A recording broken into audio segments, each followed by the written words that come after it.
कंधार तालुक्यात गेल्या 2 दिवसापासून पडत असलेल्या पावसामुळे हाहाकार उडाला। अशीच घटना बाबुळगावमध्ये घडली आहे। बाबुळगावचा पूल हा पाण्यामुळे वाहून गेला। तसेच शेतकऱ्यांचेही अतोनात नुकसान झाले आहे। शेतकऱ्यांच्या शेतामध्ये पाणी घुसल्यामुळे असलेले पीक हे आडवे झाले, ज्यामध्ये शेतकऱ्यांचे लाखोचे नुकसान झालेले आहे। अशीच कथा बाबुळगावच्या एका शेतकऱ्याने मांडलेली आहे। नमस्कार, माझं नाव शिवराज बाबूराव बत्तरवाड। मी राहणार बाबुळगावचा असून आमच्या शेताची परिस्थिती खूपच गंभीर झाली आहे आणि आमच्या शेताकडे काहीच राहिलं नाही। तिकडे दाखव तो बघ, आजच्या ठिकाणी दगडाचं हे झालेलं आहे। वावरामध्ये दगड आलेले आहेत। वावरातले दगड दाखव।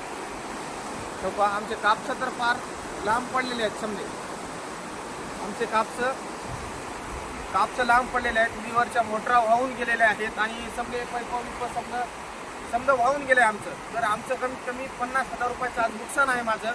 आता हे कोणाला सांगा आमचं नुकसान?